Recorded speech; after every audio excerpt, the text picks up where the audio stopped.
Welcome to Cutting Through the Nonsense, a podcast from me, Rebecca White, of Hasler White Inclusive Facilitation, and in partnership with and gratitude to Future Projects. My aim is to bring hope, enterprising ideas and inspiration to a voluntary sector that is both close to my heart and struggling to survive in the face of unprecedented demand and reducing income. So to that end, today I'm welcoming my next great guest, Chantelle Tyrrell. Have I said that right? Yes. Excellent. Who runs Social Moments here in Norfolk. Hello, Chantelle. Hello. Thank you for having me. Welcome. Chantelle and I know each other from a previous life working in homelessness, and now Chantelle runs a charity seeking to make human connection in a community she loves. She'll say lots more about it and what she's thinking about in terms of sustainability and their future. But just before we dive in, a bit about me. After nearly 25 years working in and with the voluntary sector, last August I left the social enterprise I founded back in 2013. So this aims not to be a generic voluntary sector podcast. Having run a predominantly trading social enterprise myself, I now want to bring some hope and enterprising ideas to the sector, all in a quality, bite-sized conversation. So welcome again, Chantelle. Tell us a little bit about you and what led you to setting up Social Moments. Thank you. So I will try to remain concise with a million things going on in my head. But yes, I'm Chantelle and the founder of Social Moments that we registered in October 23. Congratulations. Very scary actually, as we're now coming up, aren't we? A few years' time to the 2-year mark.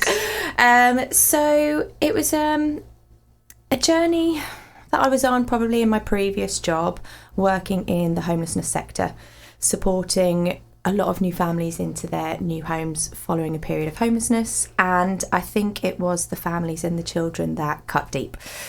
Being a mum of two myself to two still youngish boys, 10 and 7 years old, it just, kind of strikes a chord, doesn't it, seeing the children coming through into these new homes with nothing to build a new life with. And I am still living in Rackheath, and at the time there was a huge development in talks, and it was going to be around about sort of 400 to 500 new social homes, and it was in the village that I was living in.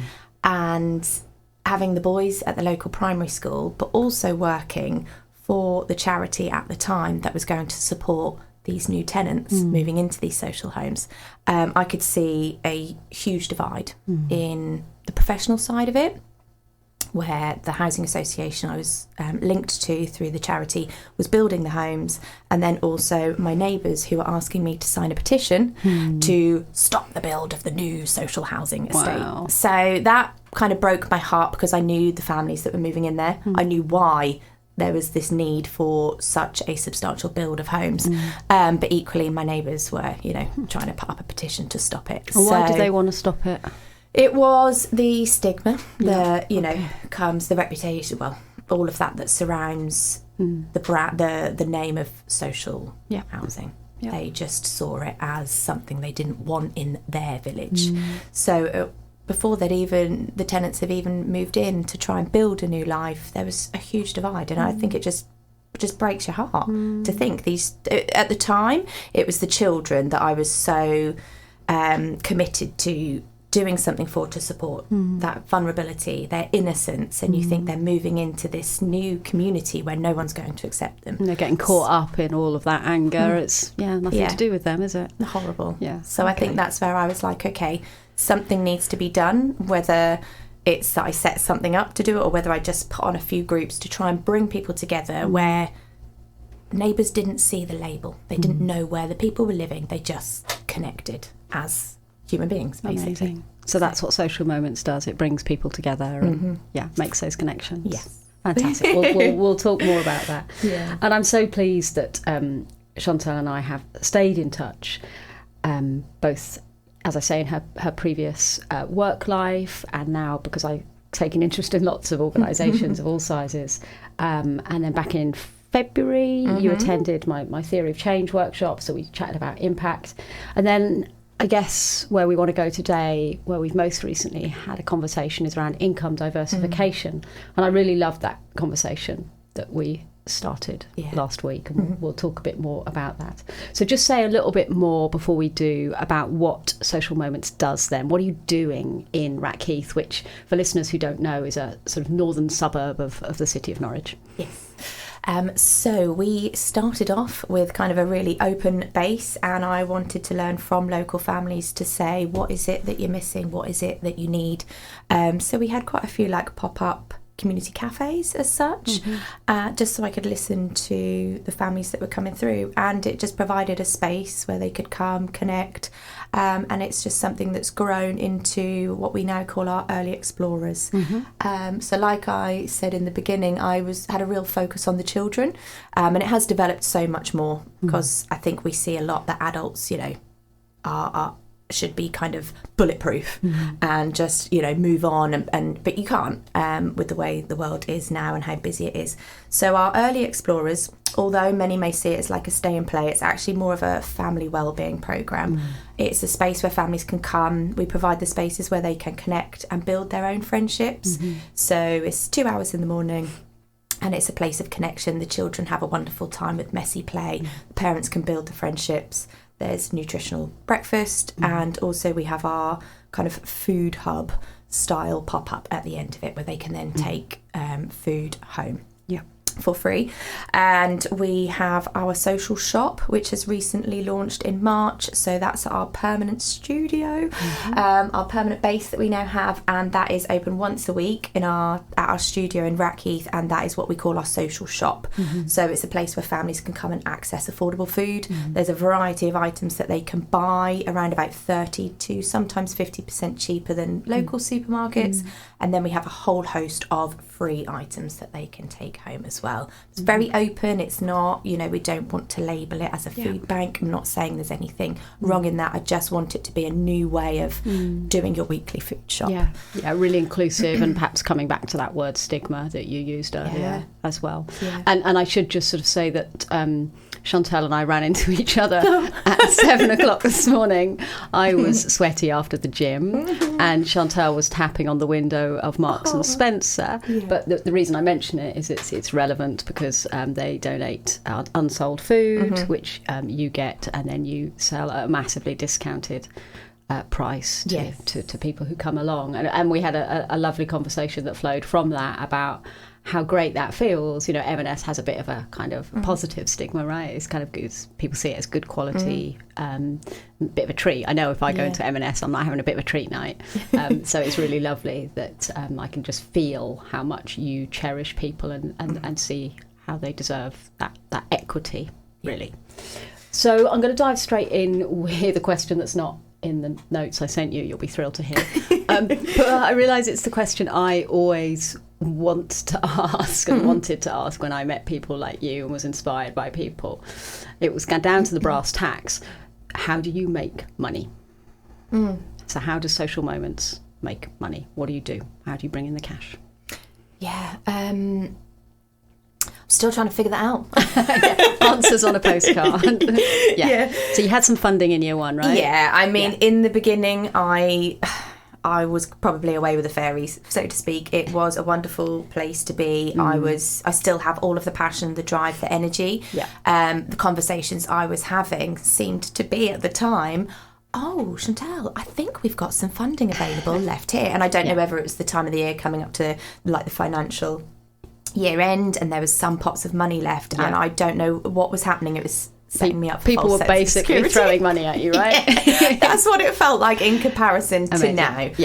They were new projects. I was a new charity. I had secured funding before Social Moments was even registered, so that, you know, we were waiting for the bank account to go through, and then the money could come in. So that did blow my mind ever so. And now obviously we're moving into the second year, third year, and it's really tricky because you're now trying to get your staff costs. You need staff to run it. For the first 8 to 10 months I was running it on my own.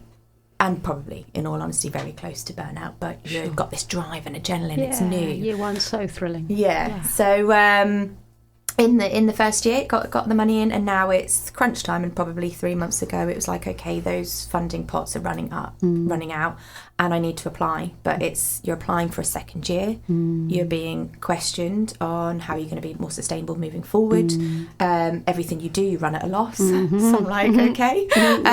You know, we do have our catering trailer, which I ran as a hobby before Social Moments was registered. And that is now part of Social Moments, and we're kind of making an impact through our work experience for the teens and the volunteers. So that brings in that income. And we've secured a permanent place for that this year. It's open 7 days a week, and it's really opened up my eyes. It's quite refreshing when you're bringing in your own money. Yes. That you don't have to write a report on. Yeah, absolutely. Hold that thought, because that is just a fantastic place to go. But it's funny, it reminds me, I wrote a slightly... I mean, I do this quite a lot. I write posts on LinkedIn and then think, have I gone a bit close to the bone? And then usually someone slides into my DMs and then says, I love how honest you are. But somebody had approached me, and she's pre-startup, and it's a food project actually, and it's really interesting, and she's full of energy.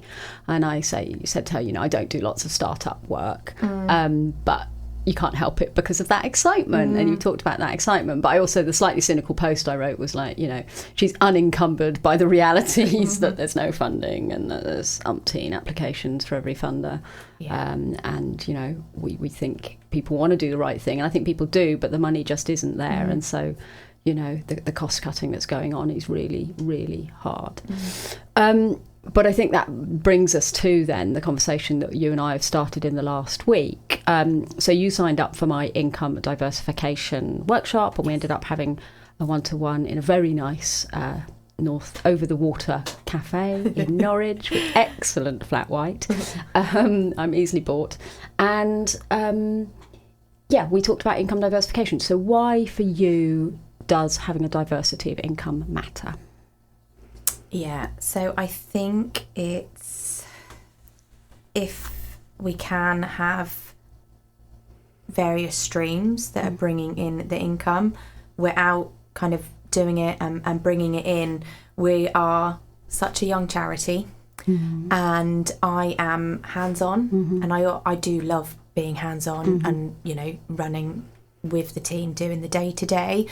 I always said that if I am not, and I'm in the office and I'm writing the reports, then I shouldn't be doing it, because I won't be able to feel what's happening and speak to the families. I'm not saying that the team can't do it, because they absolutely can. They're incredible. So I'll throw that there. Nice dig. Yeah. But it's really hard to to know what's going on, to develop it, and then to get back into the office and to write all the reports if you're solely reliant on the grants. So it absolutely matters, because it just makes us more sustainable moving forward, and it will open up hopefully more routes for kind of that partnership, learning, and growth. Yeah. And I don't want to denigrate funding. You know, there are not a lot of social enterprises and charities in this space that haven't at some point had funding, often at the starting phase. You know, the ones that don't are very different beasts to the kinds of organisations you run and I ran. But I heard you say, you know, that there's something about that report writing. You know, we never really, in terms of full cost recovery, factor in all of that time, because the funding won't stretch to it. So you described being close to burnout. You know, well, that's something has to give. That can't be right. That so much is expected of you personally. And you also talked about that independence. I just wondered if you want to say anything else about that, about what independence means for you as a charity and you personally. Yeah, I think running the charity, it is a little bit of, it is freedom apart from I'm not employed anymore. You know, we have our board of trustees that I am reporting to. However, it's the reports, and it's when other people aren't aligned with what you're trying to achieve and what you see daily through your families, you can sometimes have to try and mould how you want to support your families and what they're going through into the funders, you know, what their impact is, what they want to achieve. So you can kind of digress from your mission and the impact you need to be making for the people that you support. And yeah, I think that's where that kind of independence